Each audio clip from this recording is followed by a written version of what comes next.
evening, and welcome to another episode of Unstoppable Overcomers. And I'm your host, Dorothy O'Dell, for this evening. I want to give a shout out to the first sponsor of today's show, and that would be the Kimbra. So if you are one of those type of people that would love to get connected with a community that is absolutely rich and outrageous and that could give you more time, money, and freedom, then definitely hop over to thekimbra.com. And I'm trying to find it. There it is, thekimbra.com. Go check it out. The first Tuesday of every month, they have what's called the 411. Definitely you want to get into that class. So sign up today. Tell them the Unstoppable Overcomer sent you, and promise you won't regret it. With that, I want to bring up our amazing guest today, and that is Jonathan Bogner. Welcome to the show, Jonathan. How are you? I'm feeling great, and I'm very pleased to be with you, Dorothy. Oh, thank you. So for those of you that have no idea who Jonathan is, Jonathan, tell us a little bit about who you are and what you do. Well, I'm a film producer. I'm a reality producer. I have my own website called personalstories.net. Currently, I'm the only contributor, but I'm looking for other people to contribute their stories. And I'm enthusiastic about life. So I've got quite a story to tell. And we can't wait to hear it. So I know Jonathan's story is quite unique. And just before we move on, I just was typing in www.personalstories.net. Mm-hmm. Go check that out. And so, Jonathan, you have, like I said, a very unique story. So if you wouldn't mind sharing, a little bit about that, and then we can go from there. Well, thank you, Dorothy. So about 16 years ago, I was selling a movie in Park City, Sundance, came back, and I had two massive strokes. Strokes also affected, my about 20% brain loss. So two massive strokes, heart failure. And the worst thing of my life was I woke up with aphasia and the inability to speak. Couldn't say anything to anyone. And clearly I like to talk. And that's a big part of me. So I was just shut down. Wow. And that must have been something, especially from being in the film industry, to not being able to talk at all.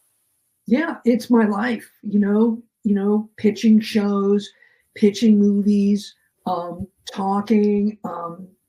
It's without being able to talk, it's immobilizing. So I had aphasia, and the aphasia, I remember being in the therapist's office with my wife.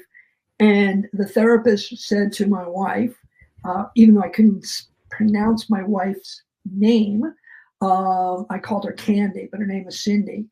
And so the therapist said, this is pretty much as good as it's going to get.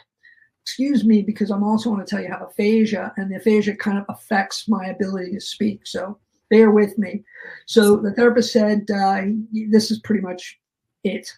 And I was trapped in my body wanting to express that this is not me. I will overcome this. So I spent about a year and a half learning the alphabet, learning some math, and gradually got my voice with some intonation. So when you start to speak, you speak like a person from Holland, or you just speak monotone. And I had to kind of relearn the nuances of English. So I had an implantable defibrillator, and defibrillators, most people think of a defibrillator is, when they go to a school or an airport or a big event, they see these defibrillators, and it's someone or a medical person just will grab it and say, stand back, and we're going to shock that person. I had an implantable defibrillator in my heart. Wow. So it didn't go off for a couple of years, and then it started to go off, every 2 years, every year, every 6 months, and then finally, pretty much a year ago, I got shocked 2 times back to back, and clearly rushed to the hospital, and they.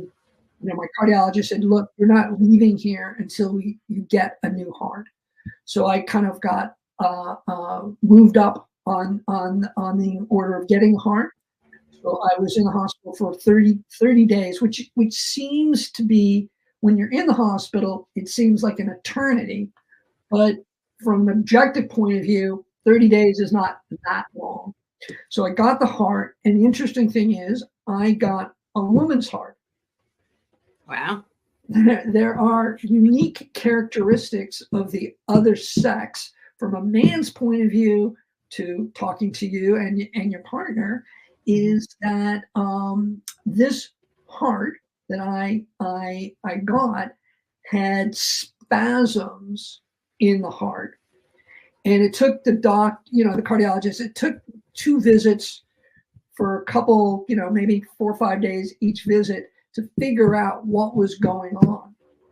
And finally, sometimes doctors use their monitors, and I don't see that your heart is spasming. It's like, look, I'm in a gown. Put your hand on my heart. No, I don't see it in the monitor. No. Let's just do it the old-fashioned way. Put your hand on my heart, and you'll feel the spasms. And it's not going to take a long time because it was spasming every minute. So finally, a doctor put his hand on my heart and said, like, "Oh my God, you're right." It's like, yeah, it's my body. I know what's going on. So don't listen to the monitor. So anyway, so they solved that problem. And then, recently, I think we spoke before I had the virus. So the heart, and maybe I was naive, but the heart and me were a mismatch, meaning I didn't have this virus, but the heart had the virus.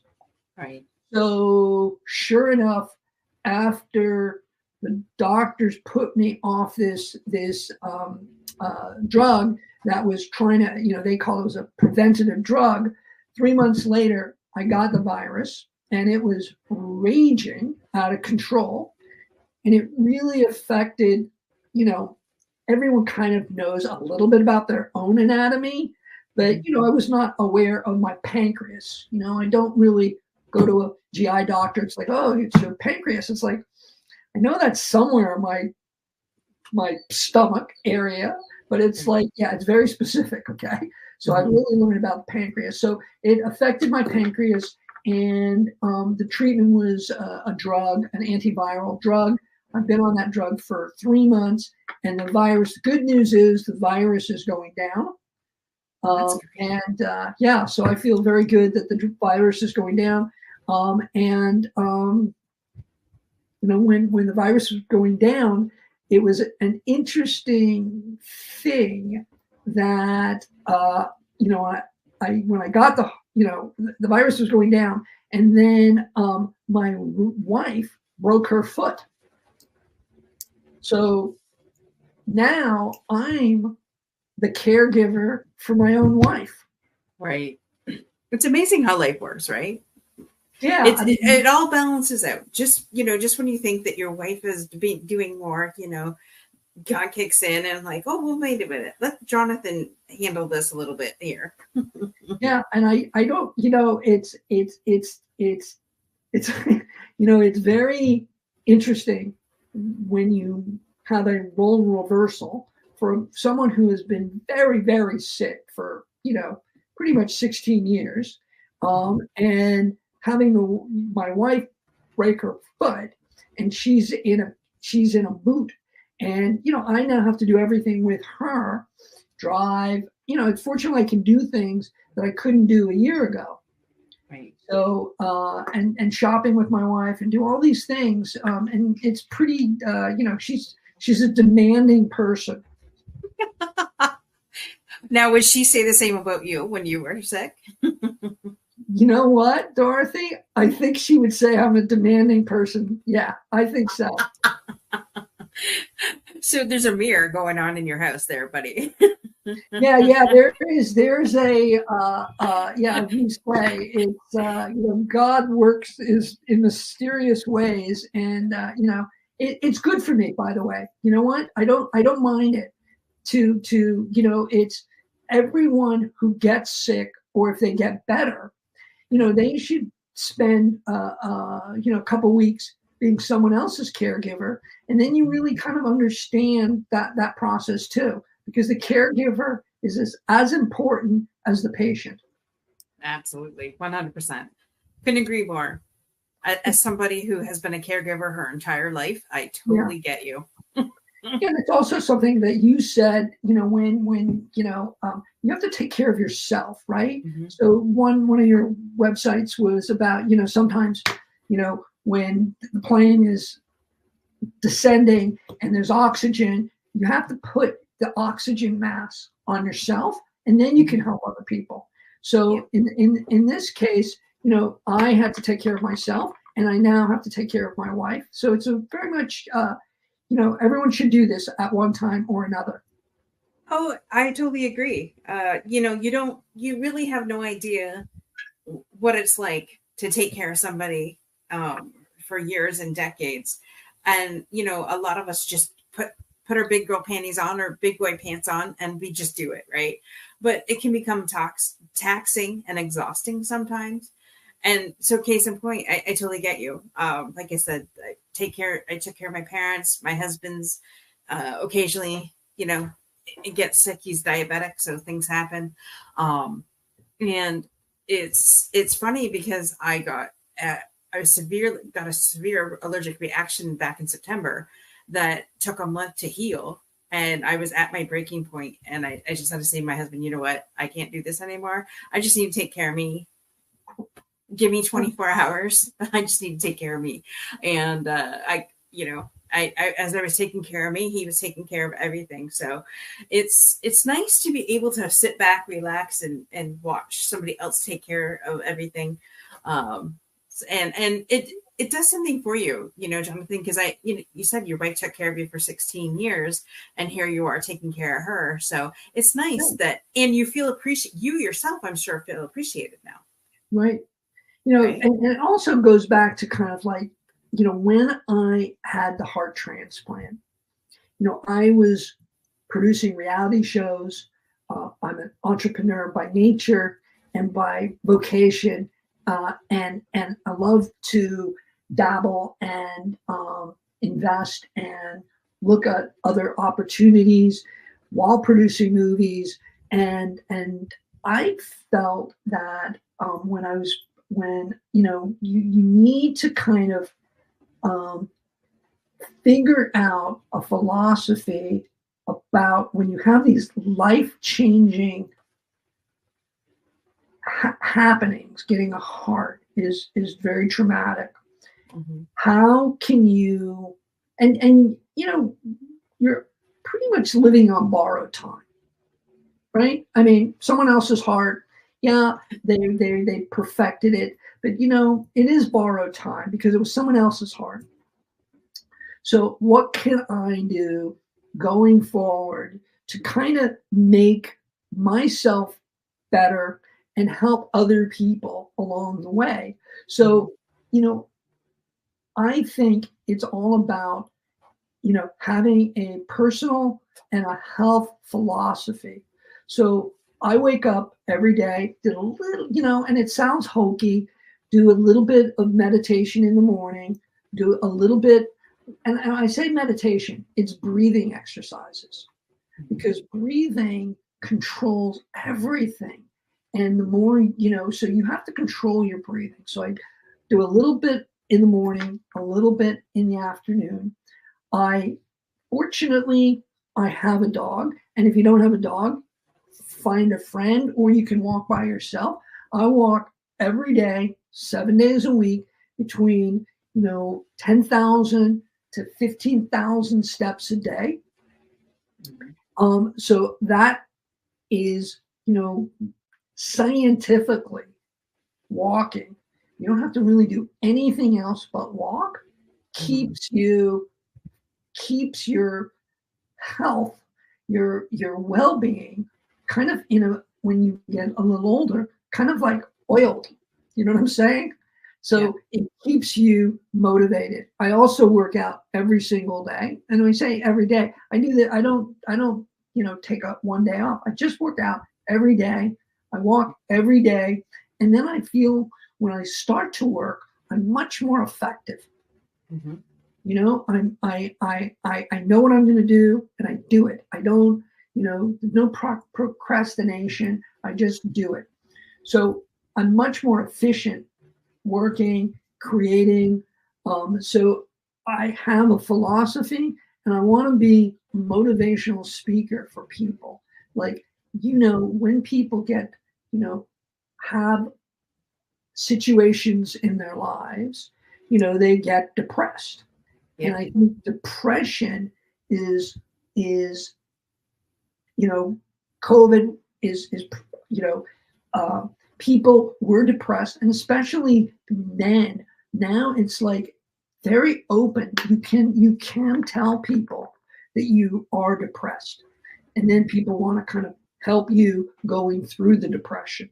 And suicidal thoughts or having suicidal tendencies, that's a whole different problem. But depression is universal, I feel. And the drugs that I'm taking, there are side effects, and those side effects cause depression. So I have to battle every single day to be positive, being, again, all these cliches, they actually work, but, now that they're used over and over. But mindfulness, being mindful about, in general, your whole life. It's like you have to think before you act. So many of us, like, where did I put my keys? Because you're not mindful. You didn't think through what I'm going to put where I put my keys. So being mindful, having a good outlook on life. And you know what? Every day is a do-over. Whatever happens throughout the day, it could be the worst day ever. You wake up in the morning, it's a blue sky. Or, in Canada, maybe it's not a blue, maybe it's a gray sky. But you look up and it's like, this is a new day. This is a chance to do a do-over. Yeah. Same thing with relationships. I feel that if you're in a loving, good relationship with friends, family, and spouses, hopefully you can say, you know what? I was a jerk the other day. This is a new day. Let's move forward. But if I don't want to deal with the people who get I can't forget, I can't forgive. But you don't have to. No one's saying you can't. You can always you can remember that you have to be able to forgive. Mm-hmm. That's the choice. No one's saying you have a memory, you remember what I did or I didn't do, but you know what? Let's move on. And that's a unique characteristic I feel with humankind.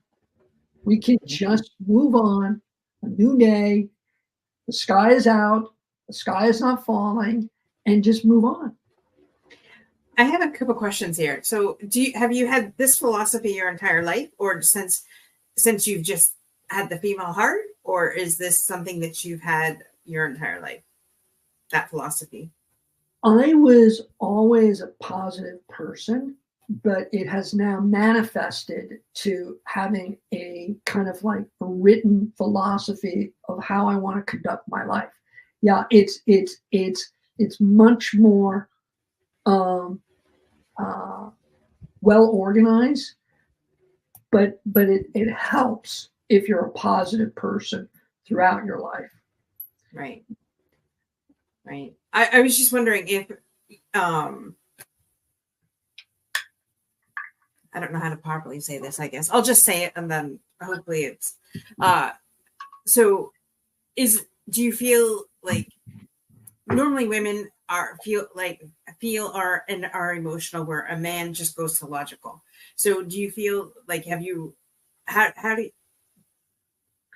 with having a female heart, is that what it boils down to right now, or do you think that would attribute to the female heart, or do you think that you've always been that way?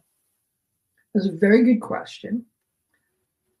I don't know fully what I was like before versus what I'm like now, but I want to imagine that there was some element that about, maybe my understanding, maybe, the female heart inside of a male's body helps, mm-hmm. And maybe men should be more guaranteed, they should be more understanding. At the same time, they should emote their emotions, because no one reads anyone's mind. Mm-hmm. I don't read your mind. You don't read my mind. You don't know what I'm thinking. Yeah. Unless I tell you what I'm thinking. So I feel men have an issue of not being emotional enough. And it's not a sign of weakness. No, not at all. And I'm glad that you brought that up, because Kimberly and I are networked with a guy, Drew Duraney, out of New York. And Drew is the Real Men's Catalyst. He's been on the show a couple times. And he also has a men's support group, saying, teaching men that it's okay to be vulnerable. You don't have to, the term man up, Mm-hmm. He's bringing a new term to the term man up, Mm-hmm. with his caveman formula. So more on that. Yeah, but I would love to connect. Yeah. You two, because it seems like that it would be a great fit in order, to connect that, to connect you two, because, it's just funny. Like, men were taught, be tough. You can't show emotion.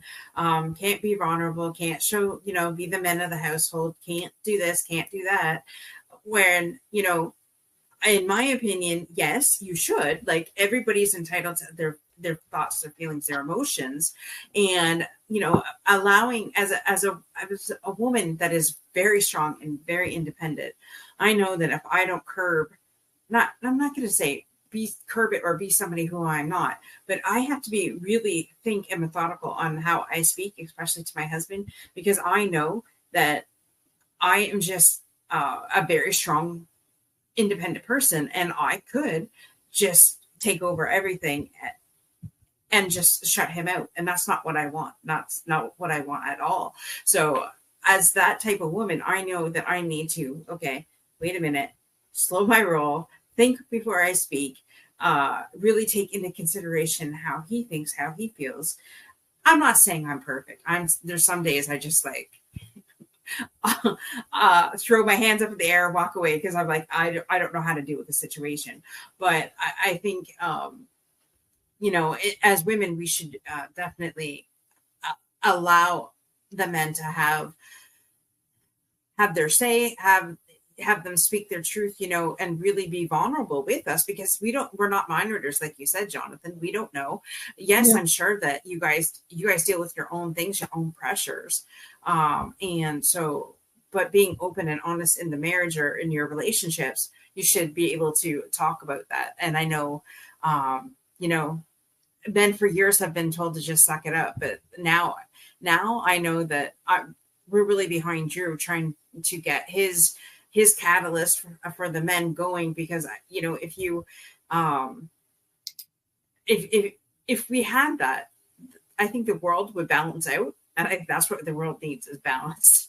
The thing is, I didn't know you until we spoke a couple weeks ago. Okay. So I don't know what you were like as a young girl, but I feel like you have evolved so that young girl versus the young woman that I'm speaking to has evolved, and you're much more better able to deal with, other, men in your lives, and women. But I'm saying you have to be cautious and be careful about the emotion versus how do we get there, okay, in the end. And so it's like the emotional side of everything, but there's a logical side for everything too. I just want to go back to something like, I think you're mentioning with Drew or something. I feel like, men also have this, like, when you work out or anything, it's like no pain, no gain. It's okay. That is absolute BS, because you work out and you have pain, and the pain tells you something. Don't work out much. Don't work out now. Let's rest. With no gain, the gain comes from a little bit of resting. Right. And also, you can live your life, and always remember a person who using the analogy of golf, right? There are people who play golf, and man, they can drive a ball almost to the green, okay? Mm-hmm. They don't make that shot every time. Versus a woman, it was a woman, she just consistently hits her club into the fairway. Okay? She pars, but the other person has the potential of being better or worse. But just being straight and narrow kind of makes the journey much more manageable. I love that analogy, and you make me laugh because I started a golf tournament yearly after my dad passed away of cancer. So we have the first year I was on my husband's team along with a friend of his and a friend of mine, and it's funny, they can outdrive me like nothing. Like they're like way past me, but there was 3 times that they had to use, we played best ball. There was 3 times that they had to use my ball because mine was straight down the fairway. Right. And the one time there's this creek going, right? So I forget what hole it is. It's at the Tilbury Golf Course, if anybody's listening, but it's the hole that it's a huge ditch. There's water there, and the ground was so hard. This was October 3rd, the first year. And all I did is I prayed. I'm like, Dad, just get me over this damn embankment. Just get the ball over. Well, I was the only one that got the ball over. And my husband's friend goes, what did she just do? He goes, she prayed and got it over. And so and as somebody who I suck at golfing, and I fully admit it, and I really don't enjoy it, except for I go out once a year for our tournament. But yeah, it's just something. I love that you said that, because women have a tendency to stay. We do smaller chunks, but we stay in the middle. Yeah, I mean, you use that analogy pretty much for most sports. But I just feel like when talking to people, and loneliness is also a big issue. Whether you're COVID made a big point of being alone, in your 1-bedroom apartment, and you're alone, and you work alone, you do Zoom calls, but at the same time, people thrive on interpersonal,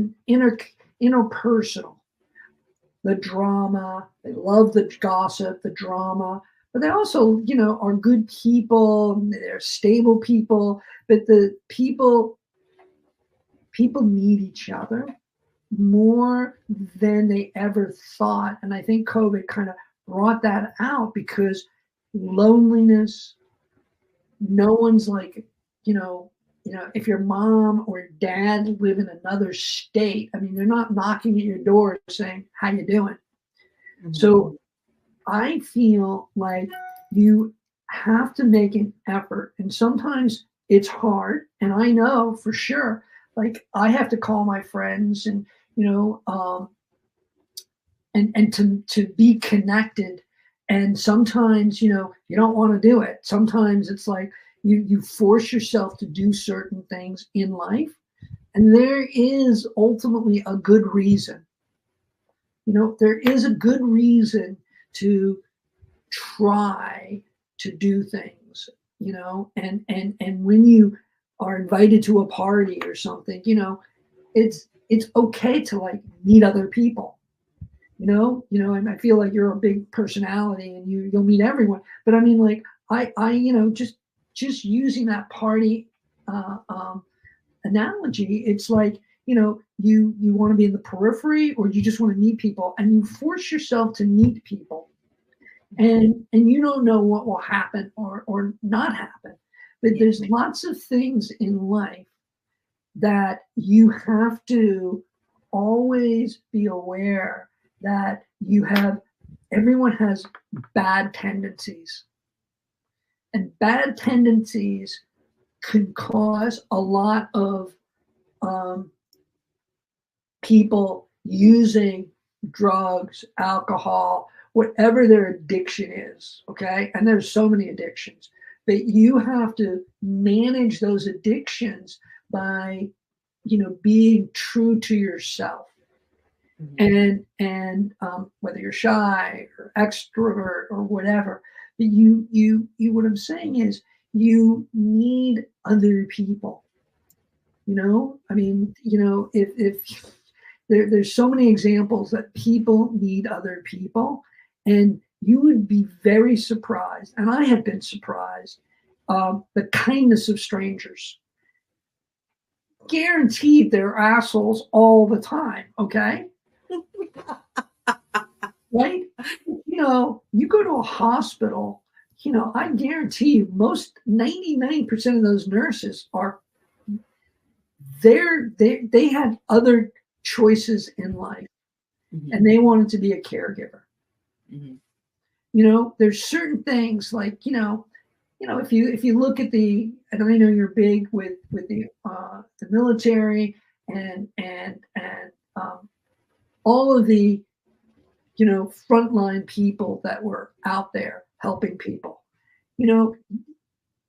they had a choice in their lives to be a teacher. They had a choice, so understand them, that they want to be helpful, and you just have to, and I have a tendency of, I'm blaming, all the medications I'm off. I sometimes I get very short tempered. So I mean, like, just know that about yourself, and blame your drugs or medications, or blame yourself, but you have to allow other people their time to talk. I love what you said. There's one thing I'm not sure if I'm sure your doctor told you this, but I, as somebody who has had two parents that have either had heart surgery or strokes or had other heart issues, somebody who goes through, whether it be surgery or even having a stroke or a heart attack, they, at least after the first or second year, or even longer, in my mom's case, it's been a hell of a lot longer, they're moody. They, and they can't help it. It's just something's with the heart. It's some kind of damage that has been done. But like a cancer patient can be moody, like the mood swings, or, 1 minute they'll be fine. The next minute it's just like, ooh, Dr. Jekyll, Mr. Hyde. Mhm. And that's one of the things that I found with heart patients when my dad was in the London hospital, talking to different heart surgeons about that. And they just said, you can't take them too seriously right now. If they fly off the handle, just, go to a different room, let them have their say. And so it's just one of those things to be aware of that, thank God I knew that, because even my grandmother has heart issues. So it's all around me. Okay, so I want to address that. I don't think it's unique to a heart.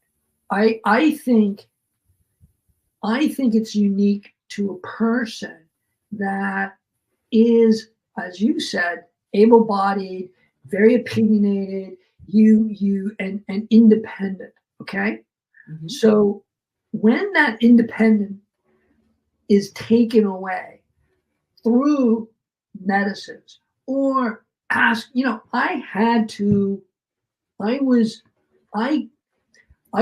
when you're going through the heart transplant, your bowels are completely messed up. So, I couldn't even walk to the bathroom. So there was a commode, which is very humiliating. Okay. I mean, if you've ever been on a commode in front of people, and they're expecting you to poop, it's not easy. Oh, I can't imagine it would be. It is not easy. But sometimes nature calls, and they're giving you so many drugs that you have to get rid of it. But sometimes the ability of control and understanding, and I'm in hindsight, I kind of understand what I went through and who I am and the changes. But I feel like the lack of control plus all the meds you're on.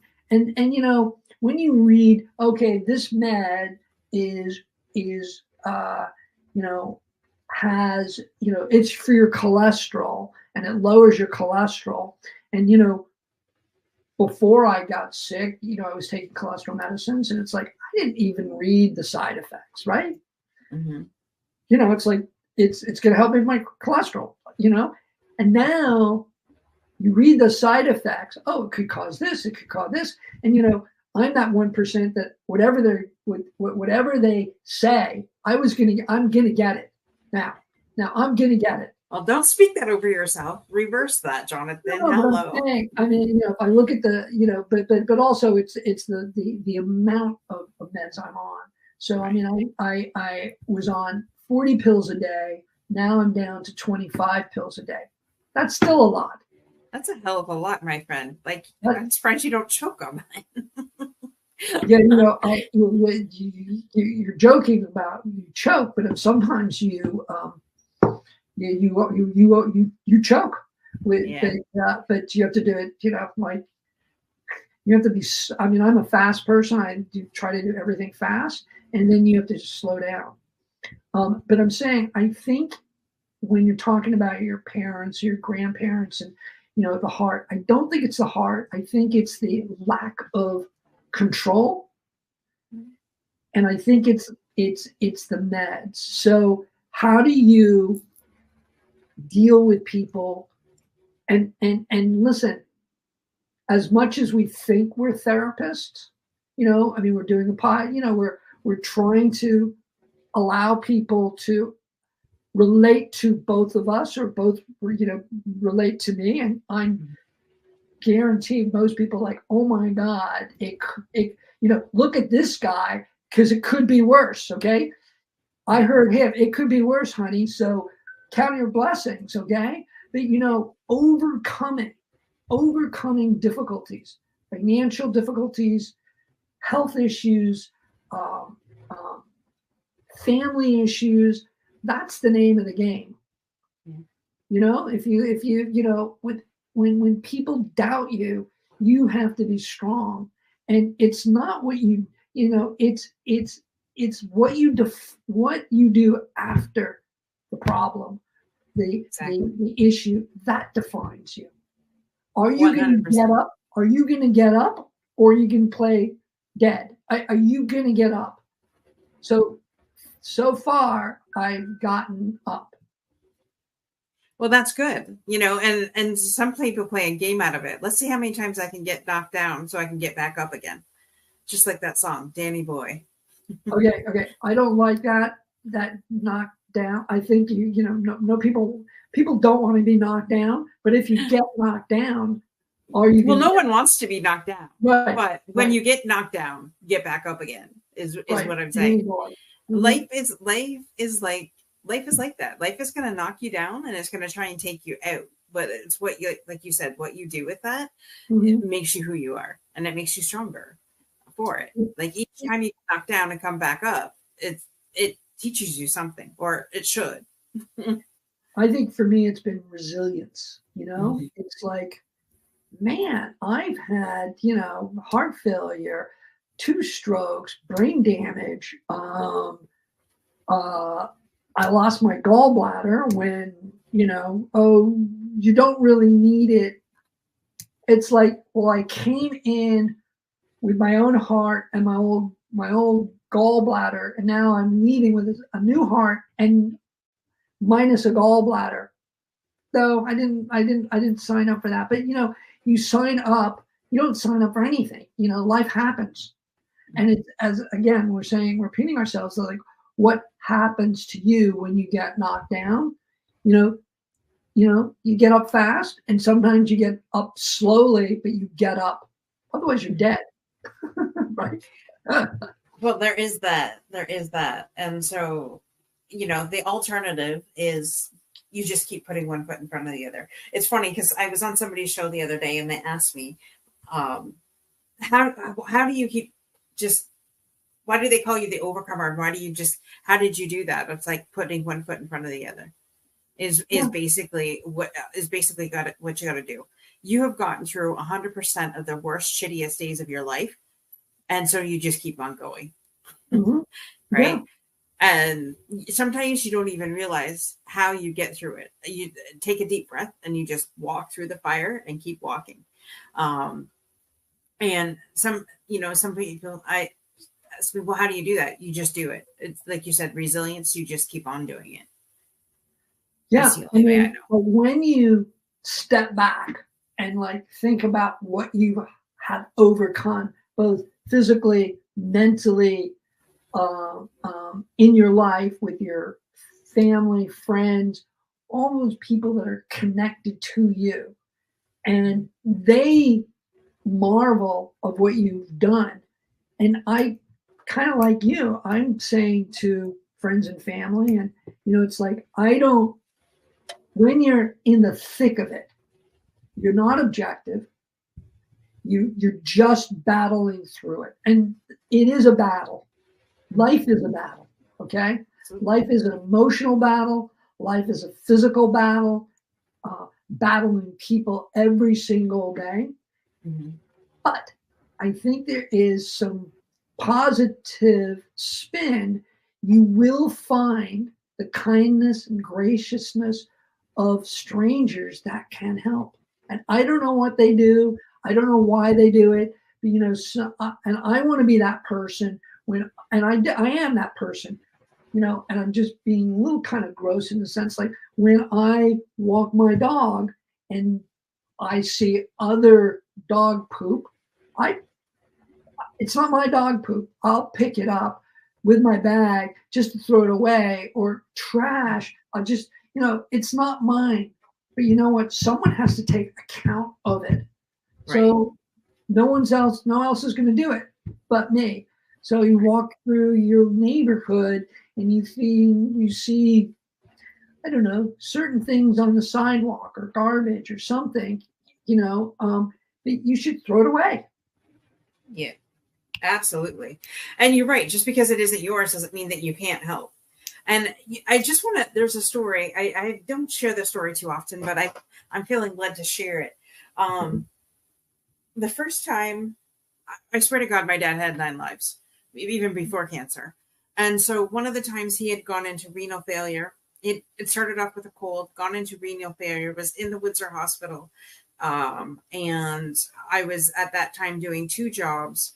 and I was living at home at that time, and my mom had pneumonia.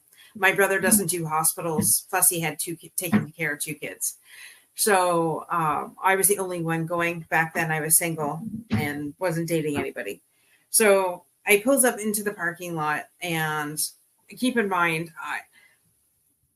the jobs that I had were not great back then. I was cleaning house for somebody because I was in between jobs, and I was working part-time at the grocery store. So that being said, my savings had pretty much depleted. And so I was driving an hour to and from the hospital. Wow. And so not only was I paying for gas, paying for parking, paying all that. So I pulled into the parking lot, the hospital parking lot, and this person said to me, "Miss, would you like my parking stub? It's still good for another 2 hours." I sat there and I bawled, because I'm like, this is a complete stranger that didn't have to do that. It was really nice, and, completely made my day. And I just sat there, catch my breath, and thought, she's a complete stranger did something that just to help me out. And I was so appreciative of her. And I obviously, I still talk about it 15 years later. So the randomness of life, I mean, there is no divine plan. There is no, if you assume, and if you take out religion, which I think is the cause of all problems, take out religion and the randomness of life.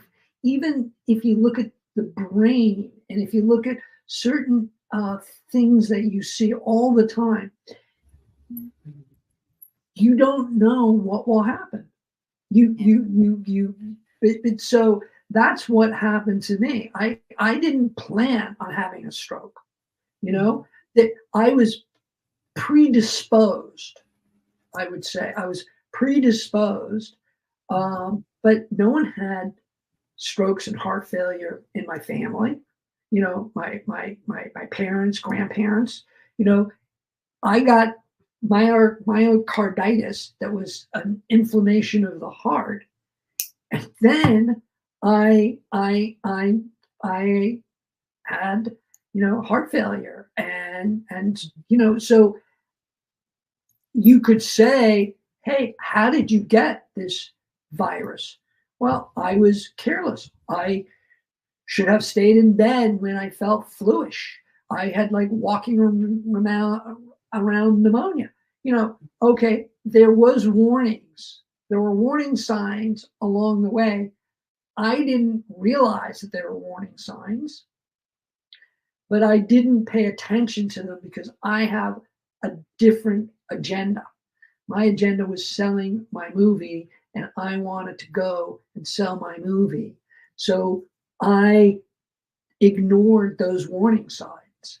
But at the same time, it's the sum of our lives that makes who we are. All the decisions that we have made up until now define you. And so everyone has regrets. Everyone has things that they should have done, but they didn't do, but you didn't do them. It's like you didn't do them. It just wasn't meant to happen. It was not meant to happen. So this is what happens, that you and I are on a podcast, speaking today. This is what was meant to happen. Exactly. For me. And with that, because this is the perfect segue to bring Kimberly on, because she's totally all about this, completely 100%. I could just feel her energy in the background. Yeah. Bring me on, bring me on, bring me on. I could just feel it. You could feel it. I will describe. Kimberly is in a kind of a really nice garden chair, and lots of roses are behind her, and they look beautiful. Yes. Aren't they gorgeous? I dare say the Garden of Eden, my dear. Well, it's funny that you would say that. These are probably the most amazing roses I've ever seen in my entire life. And yes, in my roving adventures, it is pretty fun to be in the desert of Phoenix, right? And yet in the Garden of Eden. So I'm thrilled to get to bring that to y'all tonight. And this conversation tonight is, Jonathan, you are such an inspiration, and everything you have to offer is so powerful, and it's really quite gorgeous and as gorgeous and lovely as these roses behind me. Truly. And so it just such a spectacular show. And it's so funny, Dorothy, because I have to keep reminding myself, okay, people might be seeing the show for the first time. They don't know who I am. So I'm going to slow it down just a little to say who I am. My name's Kimberly Genovese. I have the distinct privilege to get to be Dorothy's hands and feet roving reporter. And we sponsor this segment called The Fundamentals. And it's actually spelled fun, capital F-U-N, little d, little u, little h, capital M-E-N-T-A-L-S, The Fundamentals. And the intention of this segment is to be able to wrap all this gorgeousness that Jonathan has shared tonight into a bow, and literally a step-by-step 1, 2, 3, and really set people up powerfully to take what he shared tonight and put it into action, right? Mm-hmm. And of course, Jonathan is like, yeah, like it's all about action. That's all I kept hearing, right? It's like, it's the choices you make, it's the decisions you make that makes you who you are, and have to be there. So this segment is sponsored by my company, thekimbra.com.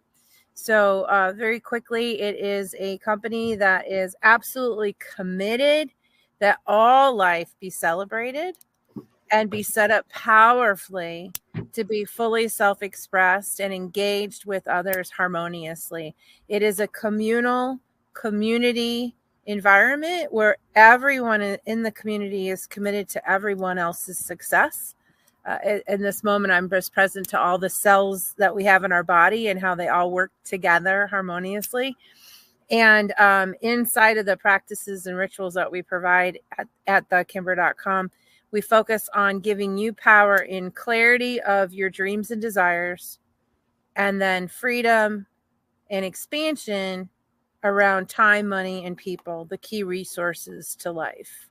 So with that in the background, Jonathan, we are very excited to hear your fundamentals tonight. Please share. I feel like we're talking about fundamentals. I would say I feel that they are fundamental to me, but I want to impart it to other people. So I feel like, again, all these cliches, you have to have purpose in your life. So when you wake up, is your purpose your job? Is your purpose your family? Is it your spouse? But everyone has to have something that defines them. And I also feel intent is a big part of your life. So you have to have, purpose and intent are almost interchangeable. But at the same time, you have to have, what is your purpose in life? There are billions of us. Are we just, but what is your purpose and what is your intent? So those are the two things that I hold dear. But also you have to balance it with health. And you have to have a healthy life. And whatever your addictions are, try to understand your addictions and then try to overcome them. So you have to have a healthy lifestyle, and working out for me is my medicine. And my medicine is, I need those endorphins of, how they have to overwhelm me And it can't just be the drugs that we take, but you have to work out, and whatever type of workout you do, it invigorates you. It's the cheapest and the best way to have a healthy, long life. And I'm on borrowed time, so I appreciate that even more. True. Wow, those are stunning fundamentals and right on the money. So thank you so much, Jonathan. Appreciate you and appreciate all that you're going to contribute through this show and the audience that gets to appreciate it. Thank you so much. Thank you so much, both of you. I really appreciate being on the show and sharing my thoughts. And, for people that listen. Absolutely. For those of you that are just tuning in, and we're wrapping things up tonight, but definitely go to Jonathan's website, personalstories.net. Go take a look at that. And if you want to contribute, Jonathan's looking for people to contribute their personal stories as well. We're all firm believers here that everybody has a story and everybody should share their stories because it truly does help somebody else out. So with that, I just want to thank you so much, Jonathan, for being on tonight's show. And any last words that you want to say before we completely wrap this up? No, I really enjoyed the conversation with both you and Kimberly. And I think Kimberly had the whole totality of what we were saying in our conversation. So she kind of encapsulated, what we were trying to say. And I appreciate, you guys very much allowing me to share my story. Absolutely. Thank you so much. And definitely we'll have to keep in touch, and I will definitely connect you with Drew. And perhaps maybe we should book a movie together. We never know where this will lead. Yeah, we have no idea. We have no idea. I'm just putting that out there because if you don't ask, you don't receive. So no, life is a journey, and we connected. That is so true. Absolutely true. See that, guys? With that, be unstoppable in all that you do, and see you same time, same channel next week.